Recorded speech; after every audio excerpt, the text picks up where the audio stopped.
नमस्कार दोस्तों, इस वीडियो में आपका स्वागत है। तो आप लोग आई होप इस वीडियो में आपको सी एस आई नेट कैसे क्वालिफाई करना चाहिए सी सौरा आज बोलेगा। और ईच एंड एवरी स्टेप बोलेगा कैसे प्रिपरेशन खुद किया था, क्या क्या आपको करना चाहिए, क्या क्या बुक फॉलो करना चाहिए और क्या क्या चीज़ आपको अवॉइड करना चाहिए ड्यूरिंग प्रिपरेशन। तो इस वीडियो को अच्छे से देखिएगा। चलिए शुरू करते हैं। Hello everyone, I am Saurabh Chakraborty. I have qualified CSIR NET JRF with All India Rank 13. I have completed my MSc in Biotechnology from School of Biotechnology, JNU. Now I am pursuing my PhD in Bioscience and Bioengineering at IIT Kanpur. So today I want to discuss about CSIR NET. So if you qualified CSIR NET, you will be appear either for LS or JRF. If you qualify JRF, then you are also acceptable for LS also. If you qualify JRF, you can apply all over the India in any institute for PhD program. But if you qualify LS, then you will get fund for only 1 year. I mean, you will get the fellowship for only 1 year and not for others. And you are also applicable for lecturership also. So first of all, for the CSIR NET, the question pattern is there are total 3 parts: part A, part B and part C. part A में total 15 question आपको attempt करना होगा. Each question carries 2 marks. For part B, it is also same. Each question carries 2 marks, and there are total 35 questions you have to attempt. And for the part C, you have to attempt total 25 questions, and each question carries 4 marks. And for the negative marking, 25% marks will be deducted if you mistake any questions. So for part A, 0.25 marks will be deducted. For part B, it will be also 0.25, and for part C, it will be only 1 marks. Okay. So for the syllabus pattern, it is already described in the comment, link below. What is the syllabus for CSIR NET? There are total 13 units. So first of all, I want to say you what is the strategy to grasp this all syllabus. So आप लोग different stream से हो. मैं भी I have completed my BSc from zoology stream also. So you are strong in different points. So in 13 units, you should be strong in more than 5 or 6 units, I think so.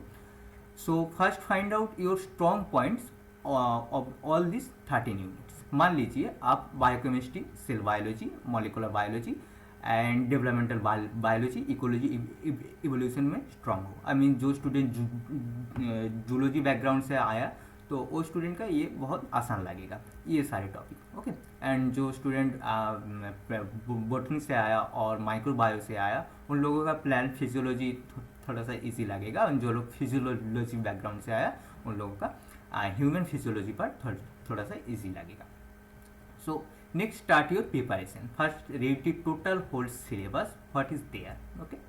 Then read the total all questions from previous year. You will easily get all the questions from any internet. But and you can also follow the Dr. Debashish Kor's book CSIR UGC NET. You will get total 16 years solution from for all the questions, detailed solution, detailed explanation. Pathfinder का book भी बहुत अच्छा है but उसका अंदर detail explanation आप लोगों का नहीं मिलता है. ठीक है. तो next start your preparation from 1 unit and other.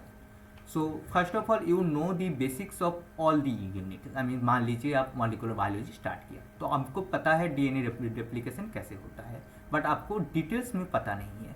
सो ज़्यादा इन्फॉर्मेशन का ज़रूरत नहीं है बट आपको कॉन्सेप्ट बहुत अच्छा से समझना ही चाहिए. तो इसके लिए आपको फर्स्ट जो बेसिक बुक है जो आप पढ़ लिया ऑलरेडी वो पाथफाइंडर और एनी बुक मान लीजिए आप पढ़ लिया. Next try to read any advanced book like Lodish और Albert, this types of books. So I will recommend you for cell and molecular biology the books for Lodish, the developmental biology Gilbert only 11th edition, the others edition are not so good. For plant physiology Tejan Zeiger, for ecology it's Peter Stilling, for evolution it is Stickberger, and for the human physiology Guyton or Ganom, it's good enough. For the biochemistry, it's Trier or Nelson Cox. Read only one book, not too many books, because if you revise one book again and again, you will be is more confident about the topic. Okay. And first of all, for reading a topic, जो syllabus में है उतना ही पढ़ो, ज़्यादा मत पढ़ो, just उतना ही पढ़ो. First scan the all topics, I mean all chapters, and then read the diagram first, what they want to say. Okay. Next, try to grasp the concept from the bullet point and the headings. Then if you get time, then try to read the total topics. Okay. So previous year question से आपको ये मिल जाएगा कौन सा part सबसे hotspot topic है, means कौन सा पार्ट से सबसे ज़्यादा क्वेश्चन आता है. वो जो टॉपिक है और तुम एक अच्छा बुक से पढ़ लो, मान लीजिए लॉडिस और डेवलपमेंटल बायोलॉजी तो गिलबर्ट. ठीक है. नेक्स्ट वो कोई इंटरनेट सोर्स पे भी पढ़ लो, वो बहुत अच्छे से पढ़ लो. नेक्स्ट जो टिप्स होता है, तुमको जो 16 ईयर्स का क्वेश्चन है वो जितना तुम सॉल्व कर सकते हो तुम कर लो. मैं तो टोटल 6-7 साल का शायद सॉल्व किया था, तो वो डिटेल सॉल्व कर लो. Each and every question with detail explanation. तुमको पता होना चाहिए इस क्वेश्चन का क्यों ये ऑप्शन ए होगा, क्यों ऑप्शन बी एंड डी और सी नहीं होगा, ये तुमको पता होना चाहिए. ठीक है. ये एंड डिटेल्स में पता होना चाहिए, बिकॉज जो क्वेश्चन रिपीट होता है, मुझे लगा था almost 60 to 70% were from questions from previous year, but these are the based on the previous year's question, not from directly from the previous years. I mean, they modify the questions or the concept, but the topic is the same. Okay. So if you practice the previous year's question, you will surely qualify the CSIR NET JRF almost 6 to 7 years, and सबसे बहुत अच्छा होता है if you can solve more than 10 years. Okay. And then for the books I have already told you, and for the mock test purpose you can practice the previous year as for the exam preparation, or also you can join any coaching institute for the mock test purpose, because mock test बहुत तुम लोगों का help करेगा, ये मुझे लगता है. Because बहुत टाइम ये होता है ना, एग्ज़ाम के टाइम मैनेजमेंट बहुत अच्छे से नहीं होता है. मान लो किसी पर स्टूडेंट का ऐसे भी हुआ, 2 घंटा कंप्लीट हो गया तब भी वो पार्ट सी स्टार्ट नहीं किया, तो उस हिसाब से तुम ज़्यादा मॉक टेस्ट दोगे, कम से कम 3-4 मॉक टेस्ट घर बैठ के दे दो तो वो बहुत अच्छा रहेगा. तो मैं स्ट्रेटेजी ऐसे बनाया था, I will attempt the part A first, must attempt the part A, because जिसका कुछ नहीं पता है उसका भी पार्ट ए में 4-5 क्वेश्चन तो मीन्स बनता ही है. तो पार्ट ए में टोटल 30 मिनट्स, पार्ट बी में total 40 minutes and part C में टोटल 90 मिनट्स. तो टोटल आपका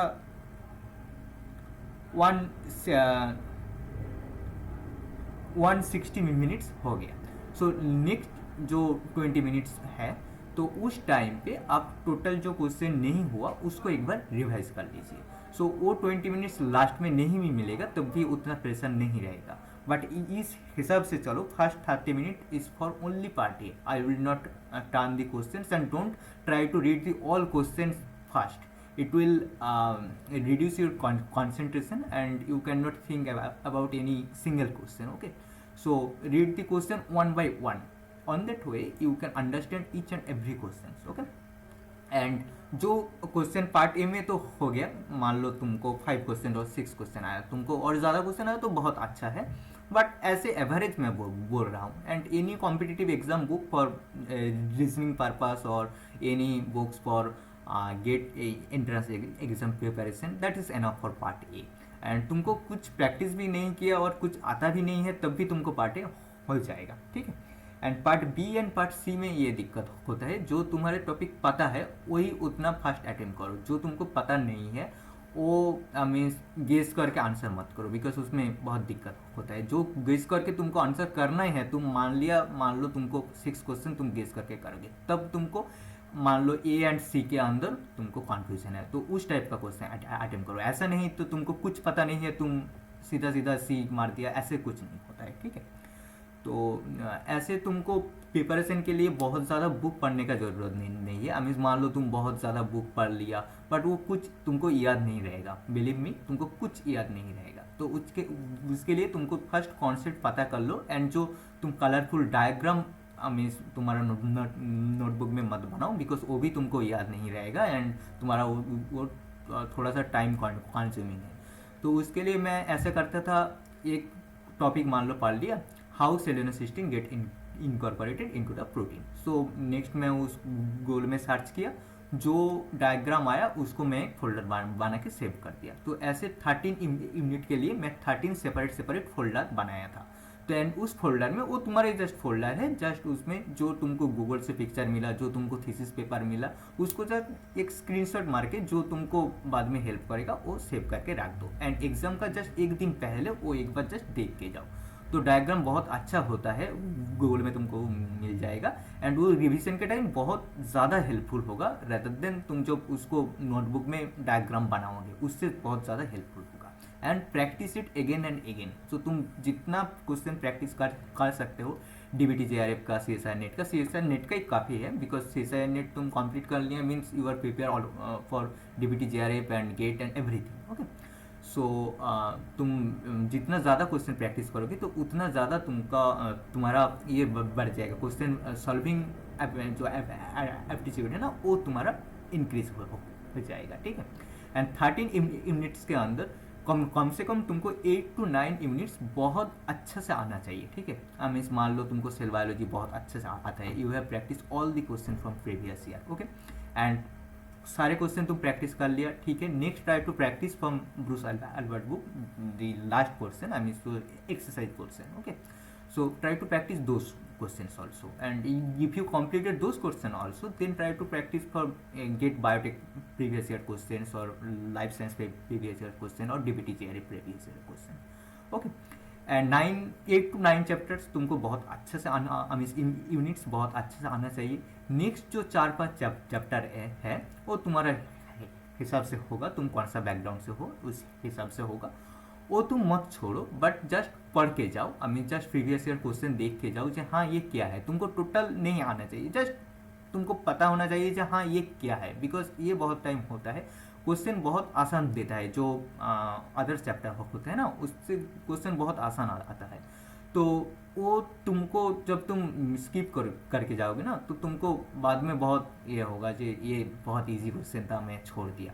तो उसके लिए तुम एकदम बहुत इजी क्वेश्चन भी जो रेस्ट ऑफ द टॉपिक है उससे तुम देख के जाओ।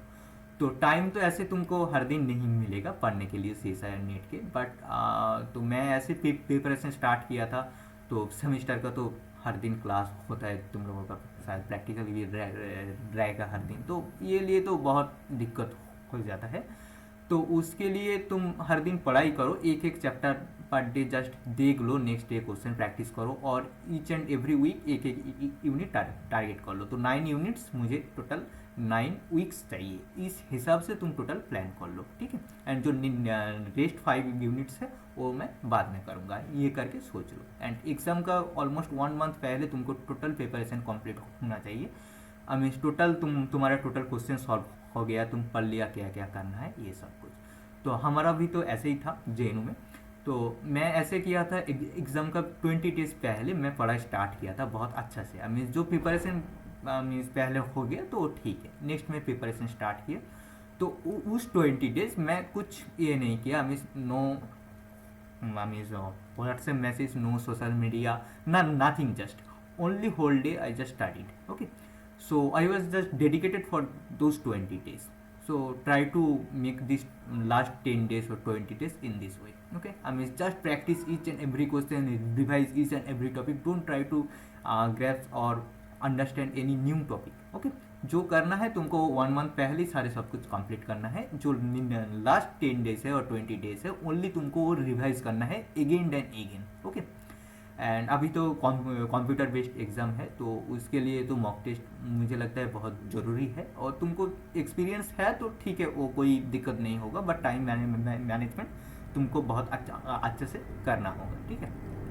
और क्या, और बहुत अच्छे से एग्ज़ाम दीजिए। ये हमें JRF मिल जाएगा तो तुमको किसी ना किसी university, you are applicable for all the universities for PhD admission interview. Okay, so you can apply in IITs, ISARS, NITs, not for TIFR. Okay, because TIFR and NCBS के लिए वो डिफरेंट एग्जाम होता है TIFR GS का, तो उसके लिए नहीं, but all other institute will value this JRF rank, and जो JRF का तुम्हारा अच्छा रैंक मिलेगा तो इस पे भी मिलेगा, वो बहुत अच्छा होगा।